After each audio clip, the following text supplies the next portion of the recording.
देखिए बच्चों, अब अगर मैं आइसोबार्स की बात करूं तो आइसोबार के अंदर क्या होगा, जैसे कि आपने आइसोटॉप में P से पकड़ा है, इसमें A से पकड़ लो कि same atomic number but difference in their mass number. इसके एग्जांपल मैंने लिखे हैं 19K40, 20 कैल्शियम और 40। दोनों के अंदर अगर आप ध्यान से देखोगे तो मास नंबर है वो क्या आ रहा है, दोनों में सेम हो रहा है, बट एटॉमिक नंबर है वो चेंज आ रहा है। इसका मतलब नंबर ऑफ प्रोटॉन डिफरेंट है, नंबर ऑफ न्यूट्रॉन्स क्या है, सेम है, तो इनको क्या बोला जाता है, आइसोबार। आइसोबार क्या होते हैं, दो आइसोबार को अगर मैं साथ में केमिकली रखूंगा तो दोनों की केमिकल प्रॉपर्टी है वो अलग अलग आएंगी। क्यों अलग अलग आएंगी, क्योंकि दोनों के अंदर एक्चुअली जो केमिकल प्रॉपर्टी शो करते हैं वो इलेक्ट्रॉन्स करते हैं। इसका मतलब क्या है, प्रोटॉन अगर इनके अंदर डिफरेंस है तो नंबर ऑफ इलेक्ट्रॉन भी डिफरेंस होंगे, और नंबर ऑफ इलेक्ट्रॉन में डिफरेंस के कारण ये क्या होता है, इनकी केमिकल प्रॉपर्टी है वो थोड़ी सी चेंज आती है बच्चों। अगर इसके अलावा मैं बात करता हूँ नेक्स्ट आइसोटोन, तो यहाँ पे N से याद रखना आप, which have the same number of neutrons. ठीक है, अब इसके एग्जाम्पल मैंने लिखे हैं 6 कार्बन 14, 7 नाइट्रोजन 15, 8 ऑक्सीजन 16। अगर यहाँ पे आप तीनों के अंदर देखोगे तो नंबर ऑफ प्रोटॉन कितने हैं, 6, 7, 8, और नंबर ऑफ यहाँ पे मैं न्यूट्रॉन देखूँ तो 8, 8 एंड 8। इसका मतलब क्या है, न्यूट्रॉन तीनों के अंदर सेम है, तो इनको बोला जाता है आइसोटॉन्स। तो ये तीन चीज़ें क्लियर है। आइसोटॉप्स क्या होते हैं, which have same number of proton plus difference in neutrons. Isobars क्या होते हैं, same number of atomic mass, difference in mass number. Isotones क्या होता है बच्चों, which have same number of neutrons. ठीक है, अब अपन इसके कुछ क्वेश्चंस करते हैं, 2-3 क्वेश्चंस करते हैं, बाकी आप साथ में ही प्रैक्टिस करते रहना तो आपको क्लियर भी हो जाएगा कि क्या क्या एक्चुअली इसके किस वैरायटी के क्वेश्चंस आते हैं। फॉर एग्जांपल मैं सबसे पहला एकदम सिंपल क्वेश्चन से स्टार्ट करता हूँ। अगर कोई एटम है और उस एटम के अंदर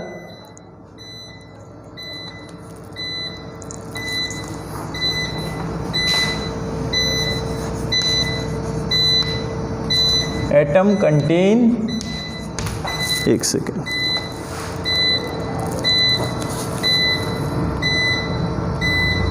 सॉरी दूसरा है,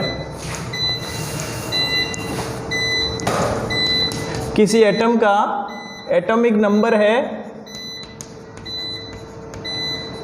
इज इक्वल टू हो जाएगा 13, और इसका मास नंबर दिया हुआ है, मास नंबर है 14। ठीक है, अब मेरे को इसके अंदर से बताइए कि नंबर ऑफ प्रोटॉन्स, ठीक है, mass number and atomic number दिया है in above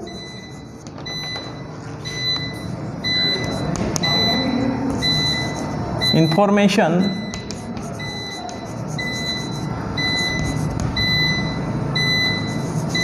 according to above information what is the correct statement. ठीक है बच्चों, इसके अंदर ए मैं लिख रहा हूं 14 प्रोटॉन एंड 13 न्यूट्रॉन, बी है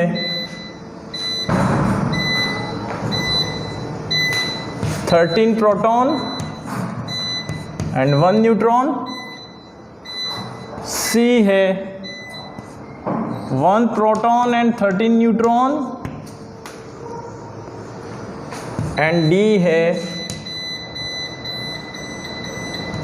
13 प्रोटॉन एंड 14 न्यूट्रॉन। अब बताइए, देखिए एक्चुअली क्या है, आपको देखना पड़ेगा, एटॉमिक नंबर 13 है, मास नंबर 14 है। ठीक है, इसका मतलब जो स्ट्रक्चर बनेगा वो कुछ इस तरीके से बनेगा, ये होता है एटॉमिक नंबर, ये होता है प्रोटॉन प्लस न्यूट्रॉन, ये होता है ओनली प्रोटॉन, ये होता है प्रोटॉन प्लस न्यूट्रॉन, है ना। तो इसका मतलब नंबर ऑफ प्रोटॉन पता है आपको 13 है, नंबर ऑफ प्रोटॉन 13 है, इसका मतलब ये और ये दोनों ऑप्शन तो गलत ही है, इनमें और इनमें ही एक होगा। ठीक है, अब यहाँ पे 14 है और 14 में से आपको पता है कि 13 तो प्रोटॉन है, इसका मतलब नंबर ऑफ न्यूट्रॉन कितने रहे, 1 रहे। ठीक है, तो ये तो बड़ा सिंपल सा क्वेश्चन है, आप इसको तो बड़े आसानी से कर लोगे। ठीक है, एक सेकेंड वेराइटी मैं आपको देता हूँ जिसके अंदर जैसे किसी एटम का एटॉमिक नंबर दिया हुआ है, ठीक है,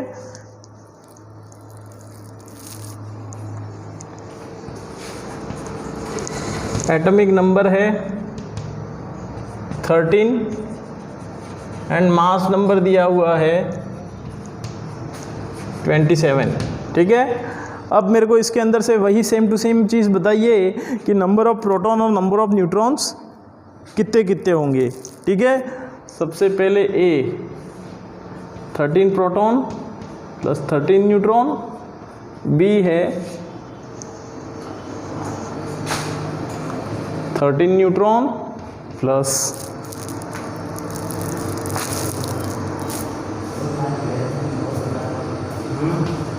13 electron,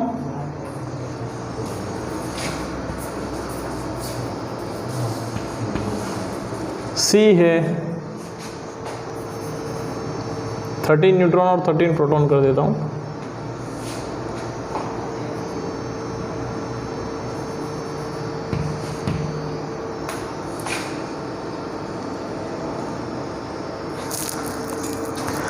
thirteen neutron plus 14 proton, 13 neutron plus 14 proton, and D है नन ऑफ दिस। ठीक है, आपको पता है एटॉमिक नंबर क्या दिया है, 13 दिया है एटम का, और मास नंबर दिया है 27। देख के आपको पता लग गया है कि एटम के अंदर प्रोटॉन 13 है, ठीक है, और न्यूट्रॉन है वो 14 है। अब मेरे को बताओ फर्स्ट वाला ऑप्शन होगा 13 एंड 14 है, नहीं होगा। सेकंड वाला 13 not neutron and 13 electron, 13 neutron है ही नहीं, इसका मतलब ये गलत है। 13 न्यूट्रॉन दिया है, ये तो डायरेक्ट गलत है। आंसर आएगा नन ऑफ दिस बच्चों। ठीक है, एक और वैरायटी करते हैं। ठीक है, एक क्वेश्चन ये बार बार पूछा गया है,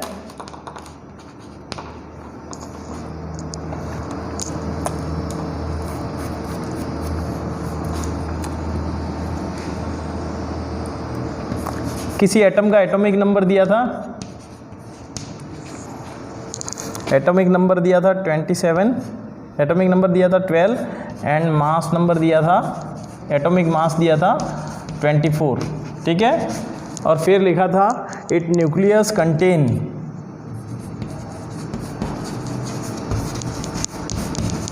इसके न्यूक्लियस में होंगे बच्चों। ठीक है, बड़ा इंपॉर्टेंट क्वेश्चन है। ए में मैं लिख रहा हूँ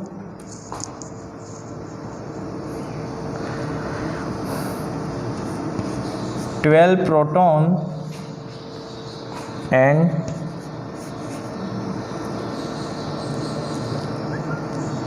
24 न्यूट्रॉन।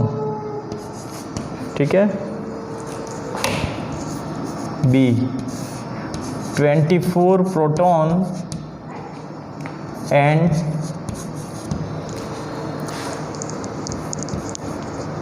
12 न्यूट्रॉन, सी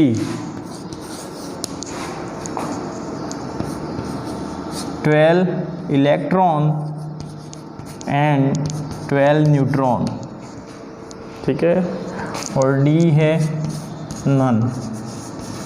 ठीक है, अब देखो इस क्वेश्चन के अंदर आंसर क्या आएगा कि एटॉमिक नंबर 12 है, मास नंबर 24 है, तो इसका मतलब ऐसा इसका फॉर्मूला बनेगा। ठीक है, और 24 मतलब न्यूट्रॉन भी 12 है इसके अंदर, प्रोटॉन 12 है, ये तो आपको पता चल गया। इसके अंदर अगर आप देखोगे तो यहाँ पे आंसर क्या आना चाहिए आपके अकॉर्डिंग बच्चों, आंसर इसका आएगा नन, है ना। कि आप जल्दबाजी में ऐसा नहीं कर सकते कि यहाँ पे कि 12 इलेक्ट्रॉन और 12 न्यूट्रॉन। बिल्कुल सही है, 12 इलेक्ट्रॉन और 12 न्यूट्रॉन है इसके अंदर। ठीक है, क्योंकि नंबर ऑफ प्रोटॉन और नंबर ऑफ इलेक्ट्रॉन सेम होते हैं, लेकिन इसने पूछा है कि इट न्यूक्लियस कंटेन। ठीक है, इसके न्यूक्लियस में कितने हैं, इसके न्यूक्लियस में इलेक्ट्रॉन कभी न्यूक्लियस में होते नहीं है, तो ये थोड़े से ध्यान देने की बात है कि ये कभी आंसर नहीं होगा, नहीं तो जल्दबाजी में हमको आता है यूँ करके हम कुछ मिस्टेक्स कर देते हैं। तो इस तरीके से बहुत सारे क्वेश्चंस होते हैं, वो आपको IIT JEE में करने पड़ते हैं बच्चों। ठीक है, तो मैं आशा करता हूँ इस तरीके से और भी बहुत सारे क्वेश्चंस हैं वो आप सॉल्व करते रहोगे।